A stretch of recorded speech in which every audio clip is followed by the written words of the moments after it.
예, 안녕하십니까. 김상준입니다. 세상을 절대 못 바꾸는 15분. 22번째 시즌의 8번째 강의. 우리의 친구, 두려움과 걱정입니다. 오늘도 동영상을 올리게 되었습니다. 이제 작은 샘의 물이 말라가기 시작합니다. 제가 아는 게 뭐가 있고 남들에게 이래라 저래라 할 정도의 식견을 가진 것도 아니고 인격적으로 성숙한 것도 아니지만 그저 뻔뻔함만으로 이렇게 오늘도 동영상을 올리고 있습니다. 이러다가 또 잠수를 타더라도 제 건강 걱정하지 마시고 많은 분들 행복하고 건강하게 지내시기 바랍니다. 세븐이란 영화가 있었어요. 브래드 피트의 젊은 시절이 나왔죠. 그 영화에서 단테의 신곡에 나오는 죄악을 7개 들고 있습니다. 그 7개의 범죄를 저지르는 사람을 하나하나 죽이는 연쇄살인범이 나오죠. 그 7가지 죄악은 탐식, 탐욕, 나태, 음란, 교만, 분노, 시기입니다. 예전에는 이런 것들이 죄악이라고 생각했죠. 인간 세상에서 어떤 자들도 이것을 단죄할 수 있는 사람이 저는 있을까 하는 생각을 해봅니다. 물론 사회정의를 확립하기 위해서 처벌을 받아야 할 사람은 받아야 되겠지만 말입니다. 우리는 선과 악의 관점에서 세상을 바라보는 경향이 있습니다. 선은 좋은 것이고 악은 나쁜 것이라고 생각합니다. 그리고 우리는 선하게 살아야 한다고 교육을 받았습니다. 그런데 그런 교육이 지나치게 되면 선과 악을 지나치게 이분법적으로 나누게 됩니다. 그래서 지나친 선은 악이 된다는 것을 모르는 경우가 많습니다. 역사적으로 종교전쟁이 가장 대표적인 거죠. 자신의 종교만이 선하다고 생각해서 십자군들이 모였고 그들은 선량한 아랍 사람들을 죽이고 말았습니다. 그 이슬람 민족들은 악마라고 생각했기 때문이죠. 무엇이든지 지나치면 문제가 생기게 됩니다. 가장 선한 것은 독선입니다. 그 선함은 나쁜 것은 모두 쓸어버려야 한다고 생각하고 상대방을 죽이거나 핍박을 하기도 합니다. 지금도 그런 것은 여전히 횡행하고 있습니다. 사람들은 자신의 잘못을 보지 못한 채 남들의 단점에 대해서 비난하고 심지어 폭력을 행사하기도 합니다. 자신이 옳다고 여기기 때문이죠.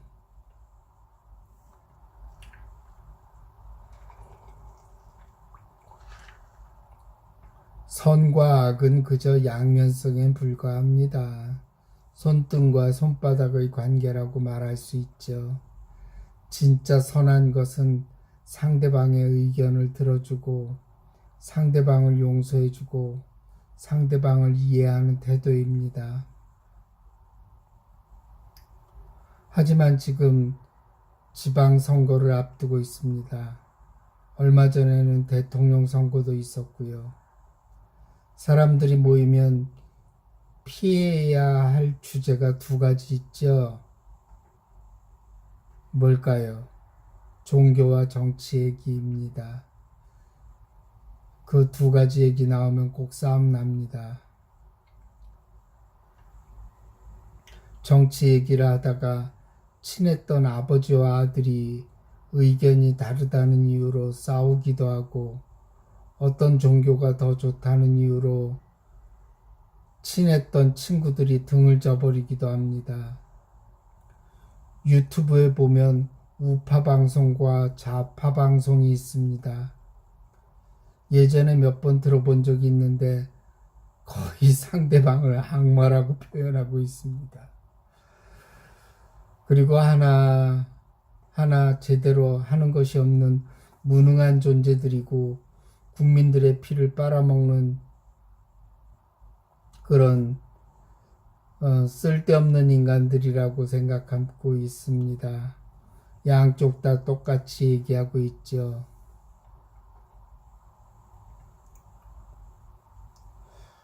(70억) 인구 중에 자신과 똑같은 존재는 하나도 없습니다.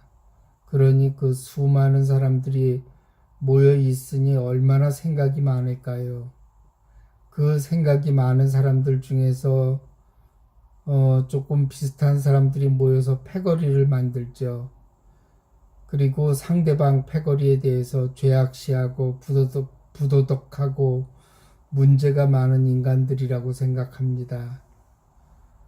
그저 생각이 다른 것인데 말입니다. 하지만 사람들은 이기적이고 자신의 주장만이 옳다고 여깁니다. 남의 이야기를 들어줄 여유가 없습니다. 그저 상대방은 죽여버리고 싶을 정도로 분노감에 휩싸이기도 하기 때문에 사람들 간에 싸움이 일어나고 넓게는 어때요? 전쟁까지 일어나는 것입니다. 우리는 같은 인간이라는 사실을 잊을 때가 많습니다. 그저 태어나서 자라고 자신의 가정을 꾸리고 늙어가고 병이 들고 또 죽는 존재라는 똑같은 운명에 놓여 있다는 사실을 잊곤 합니다. 그리고 매일매일 걱정과 두려움에 휩싸이고 고통과 고민 속에서 살아가는 존재라는 것도 잊곤 합니다. 내가 아프지 않고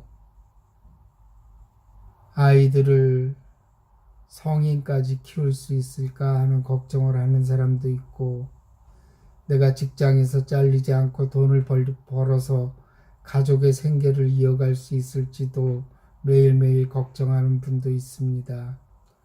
그리고 남들이 병이라도 들어 입원이라도 알라치면 자신도 그런 처지에 놓이는 것은 아닌가 하면서 또 걱정을 합니다.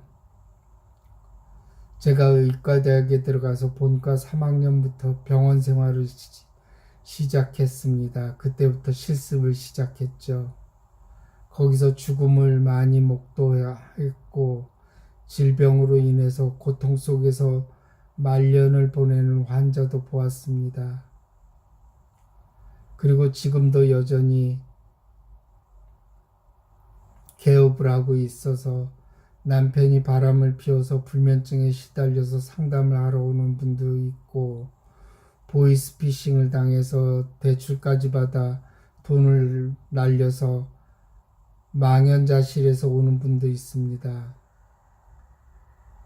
또 어떤 분은 암을 진단받고 수술을 앞두고 두렵고 불안해서 찾아오기도 합니다. 또 암 수술을 받고 예후가 나쁠까봐 걱정이 돼서 불면증으로 오는 분들도 또 있습니다.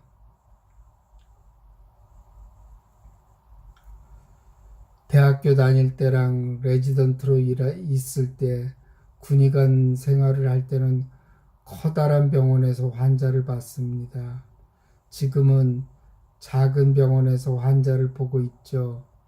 이렇게 병원에서 반평생을 보냈는데도 불구하고 친척이나 지인이 아프다고 해서 대학병원에 병문안을 갈 때면 저한테는 친숙한 공간인데도 불구하고 저도 별로 가고 싶지 않은 곳입니다.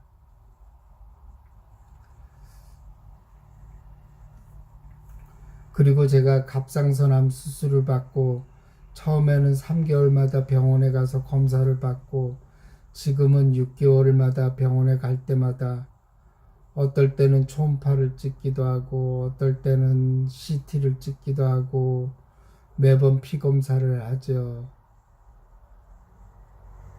그러면 이런 생각을 하곤 합니다.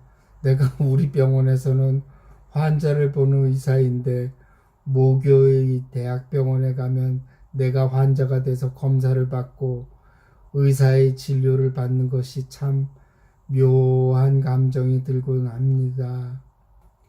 요즘 6개월마다 병원에 가서 검진을 받는데도 왜 이렇게 세월은 빨라서 언제 몇 시에 병원에 방문하라는 문자를 받을 때마다 아이고 벌써 6개월이 됐네 하고 생각을 합니다. 그러면 이제 제가 의사 역할에서 환자 역할로 전환할 때입니다. 병원에 모교에 가서 일단 피를 뽑고 2시간을 기다려야 됩니다. 결과가 2시간 있어야 나오니까요. 그 2시간이 왜 이렇게 지겨운지 모릅니다. 그리고 20대 실습을 돌던 병원에서 이제 환자가 돼서 모교로 돌아왔구나 하는 생각이 들 때면 또 묘한 감정이 듭니다.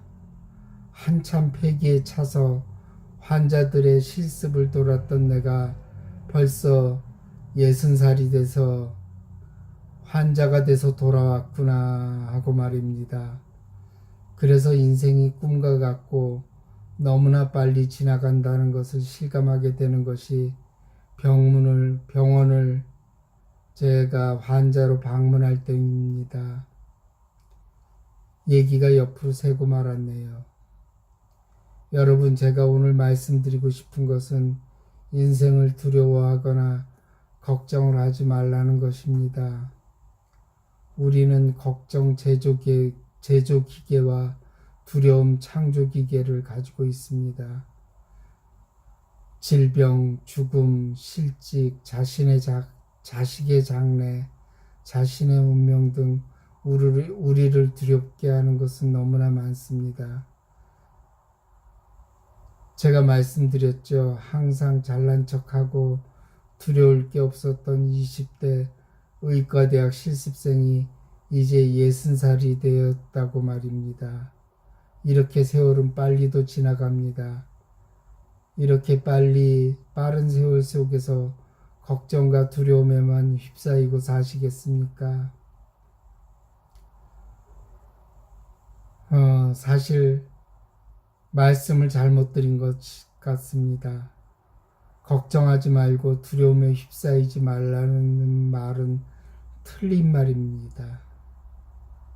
우리가 걱정하고 두려움에 휩싸이는 것은 정상적인 것이기 때문입니다. 인간은 원시 시대부터 수많은 위험에 노출되면서 진화해 왔습니다. 맹수나 독충의 습격을 받을 수 있고 음식을 채집한 것을 잘못 먹으면 죽기도 했습니다. 먹는 것인 줄 알고 먹었던 게 독초였던 거죠. 또한 홍수가 와서 집이 떠내려가고 마을이 통째로 없어지고 사람들이 다 죽기도 했습니다. 반대로 비가 오지 않아서 샘물이 말라 고통을 겪기도 했습니다. 그리고 위생관념이 없어서 풍토병에 시달리고 오염된 물이나 음식을 먹고 죽는 사람도 많았습니다. 그 당시에는 또 인간의 적은 인간이었죠. 다른 부족의 침략으로 목숨을 잃기도 했죠. 이런 위험한 상황에 놓여서 살았던 것이 인류 역사의 대부분이었습니다. 그나마 인간답게 살 수 있었던 것은 겨우 수백 년에 불과하지만 그래도 문명화되지 못해 억울하게 죽기도 했고 그 문명화되었다는 수백 년도 말입니다. 자연의 재해에서 벗어날 수도 없었습니다. 굶어 죽는 사람도 현재도 아프리카에서 일어나는 일인데 수백 년 전에도 기아로 죽는 사람이 얼마나 많았겠습니까? 그 이전에는 뭐 말할 것도 없었고요. 그리고 수많은 전쟁과 약탈은 일상화되었고 권력층은 시민들을 수탈하고 괴롭히는 경우도 많았습니다. 그러니 지금 시대에 살고 있는 우리는 얼마나 행복한지 모릅니다. 하지만 인류의 역사의 대부분을 위험 속에서 살다 보니 인간은 아주 조심스럽고 불행하거나 사고, 약탈, 자연재해의 위험에서 자신을 지키기 위해서 아주 경계스러운 인간으로 진화한 것입니다. 그 옛날에는 걱정거리가 한두 가지가 아니었을 겁니다. 그러니 인간이 두려워하고 걱정하는 것은 진화의 결과입니다. 그러니 이것과 같이 우리는 살아야 합니다. 같이 살되 거기에 휘둘리지 않는 수밖에 없습니다. 왜 나는 걱정과 근심이 많을까 하고 넋두리라는 분들이 진짜 많습니다. 병원에서. 그것은 잘못 생각하고 있는 것입니다. 인간은 원래 걱정과 근심이 우리를 보호해주고 우리를 살아남게 한 하나의 원인이기도 했습니다. 그런데 이제 겨우 100년의 역사 동안 인간은 민주화가 시작되었고 비교적 안전하게 살게 된 것입니다. 그러나 아직도 우리는 두려움과 걱정이 사라질 수가 없습니다. 100년이라고 하지만 그 100년 동안에도 1, 2차 세계대전 합쳐서 30년 전쟁이라고 합니다. 그런 야만적인 일이 있었고 유태인들이 600만이나 학살되었습니다. 그나마 이제 조금 숨을 돌릴 수 있는 역사가 열린 겁니다. 그럼에도 불구하고 요즘 러시아와 우크라이나의 전쟁을 보면 아직도 멀었구나 하는 생각을 하기도 합니다. 그러니 우리는 생리적으로 본능적으로 걱정과 두려움을 가지고 있는 것이 정상입니다. 그저 같이 살아가야 합니다. 그러니 그 걱정과 두려움에 휩쓸리지 않는 것이 중요한 것이지 걱정과 두려움이 솟아나는 게 나쁜 것이 아닙니다. 그러니까 걱정과 두려움을 잘 달래면서 어떨 때는 무시하고 어떨 때는 너무나 당연한 것이니 할 수 없지 뭐 이렇게 생각할 때도 있고 어떨 때는 단호하게 나중에 생각하자 그렇게 잘라버리기도 해야 됩니다. 그리고 또한 마음 공부를 통해서 걱정과 근심에서 벗어날 수 있는 방법을 또 적극적으로 찾는 것도 중요하겠지요. 여러분, 우리의 좋은 친구는 아니지만 친구인 걱정과 두려움이 우리를 살아남게 했지만 이제 우리를 괴롭히고 있다는 것을 알아야 합니다. 그 친구랑 친하게 지내십시오. 그래서 우리를 힘들게 하거나 걱정에 매몰돼서 짧은 인생을 허비하지 마시기 바랍니다. 여러분, 오늘 강의를 마치겠습니다. 감사합니다.